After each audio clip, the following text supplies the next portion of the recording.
जिंदगी जिंदा दिली को जान ए रोशन, वगरना कितने यहां रोज फना होते रहते हैं। आज हमें उस शहीदी धरती से खड़े होकर इस मुल्क की विरासत को याद करने का मौका मिला है। राम प्रसाद बिस्मिल को याद करते हैं तो बिस्मिल अजीम आबादी का वो शेर याद आता है, ऐ शहीदे मुल्क मिल्लत मैं तेरे ऊपर निसार, ले तेरी हिम्मत का चर्चा गैर की महफिल में है। अब न अहले बलबले हैं और न अरमानों की भीड़, सिर्फ मिट जाने की हसरत एक दिले बिस्मिल में है। वक्त आने पर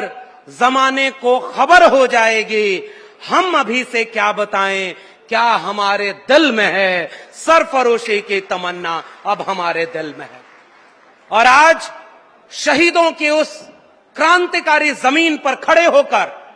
हमें ऐसे वक्त में संविधान और जाति जनगणना की बात करनी है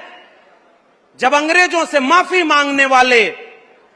भारत की जंगे आजादी के खिलाफ खड़े रहने वाले लोग सरकार में बैठे हों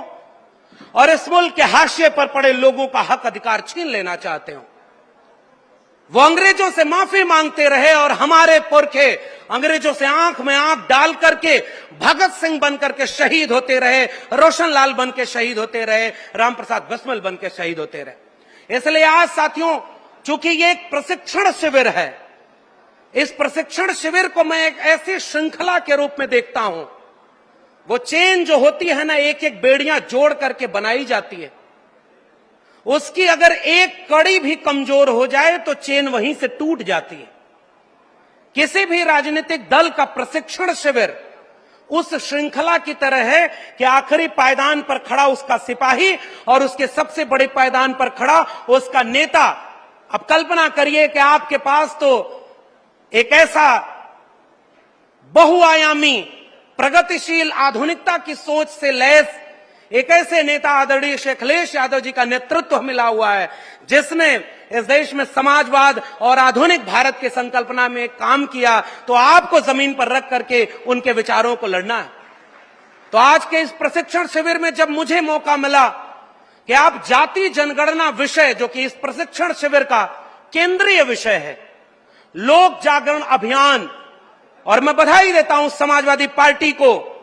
और समाजवादी साथियों, जब वक्त बुरा आता है तो वो इसलिए आता है कि वो ताकतवर लोगों की ताकत का इम्तिहान ले सके कि इस बुरे वक्त से कौन लड़ रहा था। आज अगर आप लड़ेंगे तो इतिहास में आपका नाम दर्ज होगा कि समाजवादी लोगों ने उस वक्त भी लड़ाई लड़ी। तो वो लड़ाई लड़ने के कई टूल हो सकते हैं और पार्टी ने अगर यह फैसला लिया है कि जाति जनगणना के विषय को अपना केंद्रीय विषय बनाएगी, इस देश में हाशिए पर पड़े हुए लोगों को मुख्य धारा में लाएगी, उनके हक अधिकार की बात करेगी, तो उसका सबसे केंद्रीय विषय है जाति जनगणना का। कल्पना करिए साथियों, एक देश का मतलब क्या होता है। किसी भूगोल पर खींच दी गई लकीरों के बीच आने वाले जमीन के टुकड़े से देश नहीं बनता है। देश बनता है तो वहां के नागरिकों से बनता है, वहां के जिंदा लोगों से बनता है। और जब यह मुल्क आजाद हुआ और जब जिस दिन भारत का संविधान लागू हुआ, उस दिन इस देश ने हजारों साल की अपनी बेड़ियों को तोड़ा। चाहे वो इस देश की विरासत में तथागत बुद्ध से लेकर कबीर, रैदास, पलटू दादू, भीखा बुल्ले शाह, बाबा फरीद हों, महात्मा फूले हों, छत्रपति शाहू जी महाराज हों, या डॉक्टर बाबा साहब भीमराव अंबेडकर, डॉक्टर राम मनोहर लोहिया, शहीद आजम भगत सिंह हों, इन सब ने जो ख्वाब देखा वो भारत के संविधान में पिरोया गया कि अब एक नया भारत बनेगा तो वो नागरिकों का भारत बनेगा। अब कोई राजा रानी के पेट से नहीं पैदा होगा, वो जनता के वोट से पैदा होगा और हर जनता को एक व्यक्ति एक वोट का अधिकार मिला। बाबा साहब डॉक्टर भीमराव अंबेडकर ने कहा कि अगर मुझे मेरे हित और देश के हित में से चुनना होगा तो मैं देश का हित चुनूंगा,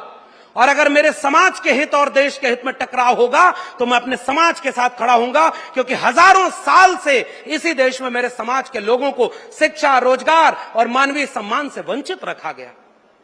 डॉक्टर राम मनोहर लोहिया साहब ने जब नारा दिया कि सन सोपा ने बांधी गांठ, पिछड़ा पावे 100 में 60,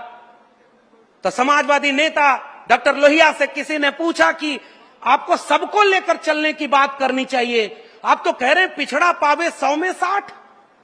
डॉक्टर राम मनोहर लोहिया ने कहा कि देखो,